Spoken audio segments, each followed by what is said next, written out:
Hello friends, hi. ನನ್ನ ಚಾನಲ್ಗೆ ಸ್ವಾಗತ. ನಾನಿವತ್ತೊಂದು ಕ್ರೀಮಿಯಾಗಿರೋ ಪನ್ನೀರ್ ಬುರ್ಜಿ ಮಾಡಿ ತೋರಿಸ್ತಾ ಇದ್ದೀನಿ. ತುಂಬ ಫೇಮಸ್ ಇದು, ತುಂಬ ಚೆನ್ನಾಗಿರುತ್ತೆ, ಎಲ್ಲದಕ್ಕೂ ಮ್ಯಾಚ್ ಆಗುತ್ತೆ ಸೈಡ್ ಡಿಶಲ್ಲಿ.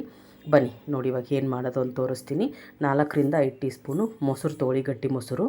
ಅದೇ ರೀತಿ ಅದ್ರ ಜೊತೆ ಅದರಲ್ಲಿ ಚಿಲ್ಲಿ ಪೌಡ್ರ್ ಹಾಕಿ 2 ಟೀ ಸ್ಪೂನು ಖಾರದ್ದು, ಆಮೇಲೆ ಅರ್ಧ ಟೀ ಸ್ಪೂನು ಹಲ್ದಿ ಹಾಕಿ ಅಂದರೆ ಅರಿಶಿಣ ಹಾಕಿ, 2 tea spoon coriander powder and dhaniya powder ಅದು ಹಾಕಿ, ಆಮೇಲೆ 1 ಟೀ ಸ್ಪೂನು ಜೀರಿಗೆ ಪುಡಿ, ಮನೆದಾದರೂ ಓಕೆ, ಅಂಗಡಿದಾದರೂ ಓಕೆ. ಇದು ಪಾವ್ ಭಾಜಿ ಮಸಾಲ, ಗರಂ ಮಸಾಲ ಹಾಕ್ತಾಯಿಲ್ಲ ಇಲ್ಲಿ ನಾನು. ಇದನ್ನೊಂದು 2 ಟೀ ಸ್ಪೂನು ಸ್ವಲ್ಪ ಚೆನ್ನಾಗಿ ಹಾಕ್ಕೊಳ್ಳಿ, 2ರಿಂದ 3. ಅದೇ ರೀತಿ 1 ಟೀ ಸ್ಪೂನು ಕಸೂರಿ ಮೆಂತಿ, ಆಮೇಲೆ ಇದು ಹುರಿದಿರೋ ಬೇಸನ್ ಅಂದರೆ ಕಡಲೆ ಹಸಿಟ್ಟು, 2 ಟೀ ಸ್ಪೂನ್ ಓಕೆ, ಇಲ್ಲಾಂದರೆ 1 ತೊಗೊಂಡ್ರು ಓಕೆ. ತೊಗೊಂಡು ಅದನ್ನು ಚೆನ್ನಾಗಿ ಹುರಿಬೇಕು, ಡ್ರೈ ರೋಸ್ಟ್ ಮಾಡಬೇಕು. ಮಾಡಿಬಿಟ್ಟು ಅದನ್ನ ಅದ್ರ ಜೊತೆಗೆ ಮಸಾಲೆ ಜೊತೆಗೆ ಹಾಕ್ಕೊಂಡು ಅದ್ರ ಜೊತೆಗೇ ಕಾಶ್ಮೀರಿ ಚಿಲ್ಲಿ ಪೌಡರ್ ಹಾಕ್ಕೊಳ್ಳಿ, ಅರ್ಧ ಟೀ ಸ್ಪೂನು. ಇಲ್ಲಿ ಒಂದು 3ರಿಂದ 4 ಟೀ ಸ್ಪೂನು ಎಣ್ಣೆನ ಬಿಸಿ ಮಾಡೋಕ್ಕೆ ಇಟ್ಟಿದ್ದೀನಿ ನಾನು. ಅದರಲ್ಲಿ ಏನೂ ಹಾಕಿಲ್ಲ, ಒಗ್ಗರಣೆಗೋಸ್ಕರ ಅಲ್ಲ ಇದು. ಇದನ್ನು ಚೆನ್ನಾಗಿ ಬಿಸಿ ಮಾಡಬೇಕು. ಇವಾಗ ಸಾಸಿವೆ ಹಾಕಿದ್ರೆ ಚಟಪಟ ಅನ್ನತ್ತಲ್ಲ, ಅಷ್ಟು ಬಿಸಿ ಮಾಡಿಬಿಟ್ಟು ನಾವೆಲ್ಲ ಡ್ರೈ ಮಸಾಲ ಹಾಕಿದ್ವಲ್ಲ ಆ ಬಟ್ಲಿಗೆ ಹಾಕ್ಕೋಬೇಕು. ನೋಡಿ ಈ ಥರ. ಇದು ಇಷ್ಟು ಚೆನ್ನಾಗಿ ಬರುತ್ತೆ ಅಂದರೆ ಫ್ಲೇವರು ತುಂಬ ಚೆನ್ನಾಗಿ ಬರುತ್ತೆ. ಚಪಾತಿ ಜೊತೆ, ಪೂರಿ ಜೊತೆ, ಎಲ್ಲದ್ರ ಜೊತೆಗೂ ಚೆನ್ನಾಗಿರುತ್ತೆ. ನೋಡಿ ಈ ಥರ ಮಿಕ್ಸ್ ಮಾಡ್ಕೋಬೇಕು. ಅದರಲ್ಲಿ ಬಾಲ್ ಬರ್ದೇನೆ, ಅಂದರೆ ಲಮ್ಸ್ ಬರಬಾರ್ದು, ಗಂಟು ಆಗಬಾರ್ದು. ತುಂಬ ಕ್ರೀಮಿಯಾಗಿ ಚೆನ್ನಾಗಿ ಮಿಕ್ಸ್ ಮಾಡ್ಕೋಬೇಕು. ಮೊಸರು ಸಾಧ್ಯ ಆದಷ್ಟು ಸ್ವಲ್ಪ ಜಾಸ್ತಿ ಹಾಕ್ಕೊಳ್ಳಿ, ಇದಕ್ಕೆ ನೀರು ಮಿಕ್ಸ್ ಮಾಡಿಕೊಂಡ್ರೆ ಟೇಸ್ಟ್ ಚೆನ್ನಾಗಿ ಬರಲ್ಲ. ನೋಡಿ ಇಲ್ಲಿ ನಾನು ಎಣ್ಣೆ ಹಾಕೋತಾ ಇದ್ದೀನಿ. ನಿಮಗೆ ಎಣ್ಣೆ ಬೇಡ, ಬಟರ್ ಬೇಕು ಅಂದರೂ ಹಾಕ್ಕೋಬೋದು, ಆಪ್ಷನ್ನು, ನಿಮ್ಗೆ ಯಾವ್ದು ಬೇಕಾದರೂ ಓಕೆ. ಅದೇ ರೀತಿ 1 ಪಿಂಚ್ ಹಿಂಗೆ ಹಾಕ್ಕೊತಾ ಇದ್ದೀನಿ. ಹಿಂಗೂ ಚೆನ್ನಾಗಿರುತ್ತೆ, ಯಾಕಂದರೆ ಕಡಲೆ ಹಸಿಟ್ಟು ಹಾಕಿರುತ್ತಲ್ವ ಅದಕ್ಕೋಸ್ಕರ. ಆಮೇಲೆ ಸಾಸಿವೆ, ಜೀರಿಗೆ ಅದೇ ರೀತಿ ಎರಡೂ 1 ಟೀ ಸ್ಪೂನ್ ಹಾಕೋತಾ ಇದ್ದೀನಿ. ಇಲ್ಲಿ ನಾನು ಶುಂಠಿನ ಉದ್ದ ಕಟ್ ಮಾಡ್ಕೊಂಡಿದ್ದೀನಿ, ಬಾಯಿಗೆ ಸಿಕ್ಕರೆ ಚೆನ್ನಾಗಿರುತ್ತೆ ಅಂತ. ನಿಮ್ಗೆ ಇಷ್ಟ ಇಲ್ಲ ಅಂದರೆ ನೀವು ಗ್ರೇಟ್ ಮಾಡಿನೂ ಹಾಕೋಬೋದು. 2ರಿಂದ 3 ಗ್ರೀನ್ ಚಿಲ್ಲಿ ಚಿಕ್ಕದಾಗಿ ಕಟ್ ಮಾಡಿ ಹಾಕಿದ್ದೀನಿ ಟೇಸ್ಟ್ಗೋಸ್ಕರ. ಆಮೇಲೆ ಅದೇ ರೀತಿ 1 ಆನಿಯನ್ನು, ಮೀಡಿಯಮ್ ಸೈಜ್ ಆನಿಯನ್ನು ಚಿಕ್ಕದಾಗಿ ಕಟ್ ಮಾಡಿ ಹಾಕ್ಕೊಂಡಿದ್ದೀನಿ. ಇವು 3 ಎಣ್ಣೆಲಿ ಚೆನ್ನಾಗಿ ಬಾಡಿಸಿ, ಒಂದು ಸ್ವಲ್ಪ ಹಸಿ ವಾಸನೆ ಹೋಗಬೇಕು, ಒಂದು ಸಾಫ್ಟ್ ಆಗಬೇಕು. ಈರುಳ್ಳಿ ಸ್ವಲ್ಪ ಸಾಫ್ಟ್ ಆಗಿಬಿಟ್ರೆ ಟೇಸ್ಟ್ ಮಾತ್ರ ಸಖತ್ತಾಗಿ ಬರುತ್ತೆ. ನಿಮ್ಗೆ ಈರುಳ್ಳಿ ಇದೆ ಅಂತಲೇ ಗೊತ್ತಾಗಲ್ಲ, ಇಷ್ಟು ಕ್ರೀಮಿಯಾಗಿರುತ್ತೆ ಇದು ಪನ್ನೀರ್ ಬುರ್ಜಿ.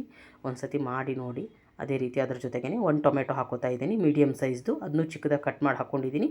ಇವಾಗ ಇದನ್ನೆಲ್ಲ ಬಾಡಿಸಿ ಮಿಕ್ಸ್ ಮಾಡಿ ಚೆನ್ನಾಗಿ ಎಣ್ಣೆಯಲ್ಲಿ, ಟೊಮೆಟೊ, ಈರುಳ್ಳಿ, ಶುಂಠಿ, ಹಸಿಮೆಣ್ಸಿನ್ಕಾಯಿ ಎಲ್ಲನೂ ಚೆನ್ನಾಗಿ ಮಿಕ್ಸ್ ಮಾಡಿ, ಅದಕ್ಕೆ ಟೊಮೆಟೊ ಹಾಕಿದ್ಮೇಲೆ ಸಾಫ್ಟ್ ಆಗೋಕ್ಕೆ ಉಪ್ಪು ಹಾಕಲೇಬೇಕು. ಉಪ್ಪು ಹಾಕಿದ್ರೇ ಅದು ಸಾಫ್ಟ್ ಬೇಗ ಆಗುತ್ತೆ. ಅದೇ ರೀತಿಯಾಗಿ ರುಚಿಗೆ ತಕ್ಕನಷ್ಟು ಉಪ್ಪು ಹಾಕ್ಕೊಳ್ಳಿ. ಉಪ್ಪು ಹಾಕ್ಕೊಂಡು ಮಿಕ್ಸ್ ಮಾಡಿ, ಅದನ್ನು ಚೆನ್ನಾಗಿ ಮಿಕ್ಸ್ ಮಾಡಿ ಕ್ಲೋಸ್ ಮಾಡಿ ಒಂದು ಸ್ವಲ್ಪ ಹೊತ್ತು ಕುಕ್ ಮಾಡ್ಕೊಳ್ಳಿ. ಯಾಕಂದರೆ ಟೊಮೆಟೊ, ಈರುಳ್ಳಿ ಎಲ್ಲ ಸಾಫ್ಟ್ ಆಗಬೇಕಲ್ವ. ಸ್ವಲ್ಪ ಕ್ಲೋಸ್ ಮಾಡಿಬಿಟ್ರೆ ಚೆನ್ನಾಗಿ ಸಾಫ್ಟ್ ಬರುತ್ತೆ. ಸಾಫ್ಟ್ ಬಂದಮೇಲೆ ನಾವು ಅದಕ್ಕೆ ಮಿಕ್ಕಿರೋ ಮಸಾಲೆನ ಹಾಕ್ಕೊಳ್ಳೋಕ್ಕಾಗುತ್ತೆ, ತುಂಬ ಚೆನ್ನಾಗೂ ಟೇಸ್ಟ್ ಬರುತ್ತೆ. ನೋಡಿ ಇವಾಗ ನಾನು ಕ್ಲೋಸ್ ಮಾಡ್ತಾಯಿದ್ದೀನಿ. ಕ್ಲೋಸ್ ಮಾಡಿಕೊಂಡು ಒಂದು 2 ನಿಮಿಷ, ಜಾಸ್ತಿ ಬೇಡ. ನೋಡಿ ಎಷ್ಟು ಚೆನ್ನಾಗಿ ಎಣ್ಣೆನೇ ಸಪ್ರೇಟ್ ಆಗುತ್ತೆ, ಈರುಳ್ಳಿ ಟೊಮೆಟೊನೇ ಸಪ್ರೇಟ್ ಆಗಿಬಿಡುತ್ತೆ ಅದು ಕುಕ್ ಆತಂದರೆ. ನೋಡಿ ಎಷ್ಟು ಚೆನ್ನಾಗಿ ಸಾಫ್ಟ್ ಆಗಿದೆ ಅಂತ.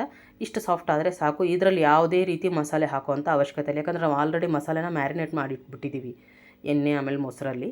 ಅದೇ ಮಸಾಲೆನ ಇವಾಗ ಇದಕ್ಕೆ ಆ್ಯಡ್ ಮಾಡ್ಕೋಬೇಕು. ಟೊಮೆಟೊ ಎಲ್ಲ ಸಾಫ್ಟ್ ಆದಮೇಲೆ ನೋಡಿ ಹೆಂಗಾಗಿದೆ ಅಂತ, ಅದು ಕ್ರೀಮ್ ಥರನೇ ಇದೆ. ಆ ಮಸಾಲೆನ ಇದಕ್ಕೆ ಮಿಕ್ಸ್ ಹಾಕ್ಕೊಳ್ಳಿ. ಇದಕ್ಕೆ ಹಾಕ್ಕೊಂಡು ಅದನ್ನು ಚೆನ್ನಾಗಿ ಮಿಕ್ಸ್ ಮಾಡ್ಕೊಳ್ಳಿ. ಇವಾಗ ಆ ಬಟ್ಲಲ್ಲಿ ಇನ್ನೂ ನಾವು ಮಸಾಲೆ ಹಾಕ್ಕೊಂಡಿದ್ವಲ್ಲ, ಅದರಲ್ಲಿ ಇನ್ನೂ ಮಸಾಲೆ ಸ್ವಲ್ಪ ಇದೆ. ಅದಕ್ಕೆ ಸ್ವಲ್ಪ ನೀರು ಹಾಕ್ಕೊಂಡು ನಾವು ಮಿಕ್ಸ್ ಮಾಡ್ಕೋಬೇಕಾಗತ್ತೆ. ಜಾಸ್ತಿ ನೀರು ಹಾಕಬೇಡಿ, ನೀರು ಹಾಕಿದ್ರೆ ಇದರಲ್ಲಿರೋ ಫ್ಲೇವರು ಅದೊಂಥರ ಇದು ಟೇಸ್ಟೇ ಚೇಂಜ್ ಆಗೋಗುತ್ತೆ. ನೋಡಿ ಇದನ್ನು ಇಷ್ಟು ಗಟ್ಟಿ ಇರೋ ಮಸಾಲೆನ ಮಿಕ್ಸ್ ಮಾಡ್ಕೊಂಡ್ರಲ್ಲ, ಕಡಲೆ ಹಸಿಟ್ಟು ಹಾಕಿರೋದ್ರಿಂದ ಇದು ಹೆಂಗೆ ಕುಕ್ ಆಗುತ್ತೋ ಹಂಗೆ ತಿಕ್ಕಾಗ್ತಾ ಹೋಗುತ್ತೆ. ಹೀಗಾಗಿ ನೋಡಿಕೊಂಡು ಅದಕ್ಕೆ ಎಷ್ಟು ಬೇಕೋ ಅಷ್ಟು ಮಾತ್ರ ನೀರು ಹಾಕ್ಕೋಬೇಕಾಗತ್ತೆ. ನೋಡಿ ಇವಾಗ ಈ ಬಟ್ಲಲ್ಲಿ ಇನ್ನೂ ಮಸಾಲೆ ಇದೆಯಲ್ವ, ಇದಕ್ಕೆ ಒಂದು ಸ್ವಲ್ಪ ನೀರು ಹಾಕ್ತಾಯಿದ್ದೀನಿ. ಒಂದು ಇರಲಿ, ಬಿಸಿ ನೀರು ಹಾಕಿದ್ರೆ ಚೆನ್ನಾಗಿರುತ್ತೆ, ಗಟ್ಟಿ ಆಗಲ್ಲ. ಬಿಸಿ ನೀರು ಅಂದರೆ ತುಂಬ ಬಿಸಿ ನೀರಲ್ಲ, ನಾರ್ಮಲ್ಲಾಗಿ ಬಿಸಿ ನೀರು, ಸ್ವಲ್ಪ ಬಿಸಿ ಇರೋ ನೀರು ಹಾಕಿದ್ರೆ ಕರೆದು ಗಟ್ಟಿ ಬರಲ್ಲ, ಜಾಸ್ತಿನ ಲಿಕ್ವಿಡ್ ಆಗೇ ಇರುತ್ತೆ. ನೋಡಿ ನಾನು ಇಷ್ಟೇ ಹಾಕೋತಾ ಇದ್ದೆ ನೀರು, ಎಕ್ಸ್ಟ್ರಾ ಮತ್ತು ಬೇರೆ ನೀರು ಹಾಕ್ಕೊಂಡೇ ಇಲ್ಲ ನಾನು. ಜಾಸ್ತಿ ನೀರಾದರೆ ಅದು ಟೇಸ್ಟ್ ಹೊರಟೋಗ್ಬಿಡುತ್ತೆ, ಅದಕ್ಕೋಸ್ಕರ ಇಷ್ಟು ಸಾಕು. ನೋಡಿ ಇಷ್ಟಿದ್ರೆ ಸಾಕು. ಆಮೇಲೆ ನಾವು ಪನ್ನೀರ್ನೂ ಆ್ಯಡ್ ಮಾಡ್ಕೋತೀವಲ್ವ, ಸರಿ ಹೋಗುತ್ತೆ. ತಿಕ್ನೆಸ್ ಎಲ್ಲ ಏನೂ ಪರವಾಗಿಲ್ಲ. ಈ ಥರ ನೀರು ಹಾಕ್ಕೊಂಡು ಅದನ್ನು ಚೆನ್ನಾಗಿ ಮಿಕ್ಸ್ ಮಾಡಿ. ಇನ್ನೊಂದು ನೆನಪಿರಲಿ, ಗ್ಯಾಸು ಸ್ವಲ್ಪ ಸಿಮ್ಮಲ್ಲೇ ಇರಲಿ, ಜಾಸ್ತಿ ಹೈ ಫ್ಲೇಮ್ ಇಟ್ಕೋಬೇಡಿ. ಇವಾಗ ಕ್ಲೋಸ್ ಮಾಡಿ ಅದನ್ನ ಇಟ್ಬಿಡಿ, ಒಂದು 2-3 ನಿಮಿಷ ಕುಕ್ ಆಗಲಿ. ಅಷ್ಟೊತ್ತಿಗೆ ನಾವಿಲ್ಲಿ ಪನ್ನೀರನ್ನ ಒಡ್ಕೊಳ್ಳೋಣ, ಅಂದರೆ ಕ್ರಂಬಲ್ ಮಾಡ್ಕೊಳ್ಳೋಣ, ಈ ಥರ ಮಾಡ್ಕೊಳ್ಳೋಣ. ಗ್ರೇಟ್ ಮಾಡೋಕ್ಕೆ ಹೋಗಬೇಡಿ. ಗ್ರೇಟ್ ಮಾಡಿದ್ರೆ ಆ ಮಜಾ ಬರಲ್ಲ, ಅದು ಆ ಫ್ಲೇವರ್, ಆ ಟೇಸ್ಟ್, ಆ ಸ್ಟ್ರಕ್ಚರ್ ಬರಲ್ಲ. ಇಲ್ಲಿ ನೋಡಿ, ಈ ಥರ ಕೈಯಿಂದನೇ ಬಿಡಿಸ್ಕೋಬೇಕು. ಕೈಯಿಂದ ಬಿಡಿಸಿದ್ರೇ ಅದು ನೋಡೋಕ್ಕೂ ಲುಕ್ ಚೆನ್ನಾಗಿರುತ್ತೆ, ತಿನ್ನೋಕ್ಕೂ ಬಾಯಿಗೆ ಸಿಗ್ತಾ ಇರುತ್ತೆ ಪನ್ನೀರು. ಅದೊಂದು ಟೇಸ್ಟೇ ಚೇಂಜ್ ಆಗುತ್ತೆ. ಗ್ರೇಟ್ ಮಾಡಿದ್ರೆ ನಿಮಗದು ಬಾಯಿ ಸಿಗಲ್ಲ, ನೋಡೋಕ್ಕೂ ಕಾಣಲ್ಲ, ಚೆನ್ನಾಗಿರಲ್ಲ. ಅದಕ್ಕೋಸ್ಕರ ಈ ಥರ ಕೈಯಿಂದನೇ ನಾವು ಪುಡಿ ಮಾಡ್ಕೊಳ್ಳೋಣ ಪನ್ನೀರನ್ನ. ಮನೇಲಿದೆ ನೀವು ಹಾಲು ಇದು ಮಾಡ್ಕೊಂಡು ಪನ್ನೀರ್ ಮಾಡ್ಕೊಂಡ್ರೂ ಓಕೆ, ಅಂಗಡಿಯಿಂದ ತಂದು ಮಾಡ್ಕೊಂಡ್ರೂ ಓಕೆ. ನಾನು 200 ಗ್ರಾಮ್ ಪನ್ನೀರ್ ತೊಗೊಂಡು ಮಾಡಿದ್ದೀನಿ ನೋಡಿ. ಇವಾಗ ಇದನ್ನು ನೋಡೋಣ, ಎಷ್ಟು ಚೆನ್ನಾಗಿ ಎಣ್ಣೆ ಬಿಟ್ಕೊಂಡಿದೆ ನೋಡಿ. ತುಂಬ ಗಟ್ಟಿನೂ ಆಗಿಲ್ಲ, ನಿಮಗೆ ತೋರಿಸ್ತೀನಿ ನಾನು ಇವಾಗ ನೋಡಿ. ತುಂಬ ಗಟ್ಟಿನೂ ಆಗಿಲ್ಲ. ಅದಕ್ಕೆ ನೀರನ್ನ ಸ್ವಲ್ಪ ಬಿಸಿ ನೀರು ಹಾಕ್ಕೊಂಡ್ರೆ ಗಟ್ಟಿ ಬರಲ್ಲ. ಇಲ್ದಿದ್ರೆ ಕಡಲೆ ಹಸಿಟ್ಟು ಹೆಂಗೆ ಕುಕ್ ಹಾಕ್ತಾ ಹೋಗುತ್ತೆ ಹಂಗಂಗೆ ಗಟ್ಟಿ ಆಗಿಬಿಡುತ್ತೆ. ಇದು ಆ ಥರ ಆಗಲ್ಲ. ಅದಕ್ಕೆ ಸ್ವಲ್ಪ ಬಿಸಿ ನೀರು ಹಾಕ್ಕೊಳ್ಳಿ, ಬೇರೆ ಏನಿಲ್ಲ, ಅದೊಂದೇ ಡಿಫ್ರೆನ್ಸ್ ಇರೋದು. ನೋಡಿ ಇವಾಗ ಆ ಕ್ರಂಬಲ್ ಮಾಡ್ಕೊಂಡಿರೋ ಪನ್ನೀರನ್ನ ಆ್ಯಡ್ ಮಾಡ್ಕೋತಾ ಇದ್ದೀನಿ ನಾನು. ಬಸ್ ಇಷ್ಟು ಹಾಕೊಂಡ್ಬಿಟ್ರೆ ಚೆನ್ನಾಗಿ ಮಿಕ್ಸ್ ಮಾಡ್ಕೊಂಬಿಡಿ. ಜಾಸ್ತಿ ಹೊತ್ತು ಕುಕ್ ಮಾಡೋ ಅವಶ್ಯಕತೆ ಇಲ್ಲ, ಯಾಕಂದರೆ ಪನ್ನೀರ್ ಗಟ್ಟಿ ಆಗೋಗ್ಬಿಡುತ್ತೆ, ಹಾರ್ಡ್ ಆಗುತ್ತೆ. ಅದಕ್ಕೆ ಸಾಫ್ಟಾಗಿರಬೇಕು ಅಂದರೆ ಸ್ವಲ್ಪ ಇದನ್ನು ನೀವು ದೋಸೆ ಜೊತೆಗೆ ತಿನ್ನಿ, ರೈಸ್ ಜೊತೆಗೂ ಓಕೆ, ಚಪಾತಿ ಜೊತೆಗೂ ತಿನ್ನಿ, ಪೂರಿ ಜೊತೆಗೂ ತಿನ್ನಿ.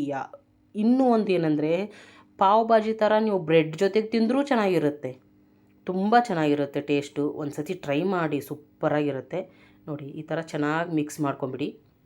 ಪನ್ನೀರೆಲ್ಲ ಮಸಾಲೆ ಜೊತೆಗೆ ಮಿಕ್ಸ್ ಆಗೋ ಥರ ಮಿಕ್ಸ್ ಮಾಡ್ಕೊಂಬಿಡಿ. ಮಿಕ್ಸ್ ಮಾಡ್ಕೊಂಡಾದಮೇಲೆ ಸ್ವಲ್ಪ ಹೊತ್ತು ಕುಕ್ ಮಾಡಿ, ಜಾಸ್ತಿ ಬೇಕಿಲ್ಲ, 1 ನಿಮಿಷ ಅಷ್ಟೇ. 1 ನಿಮಿಷ ಕುಕ್ ಮಾಡಿದ್ರೆ ಸಾಕು, ಅದೇ ಜಾಸ್ತಿ ಆಯಿತು.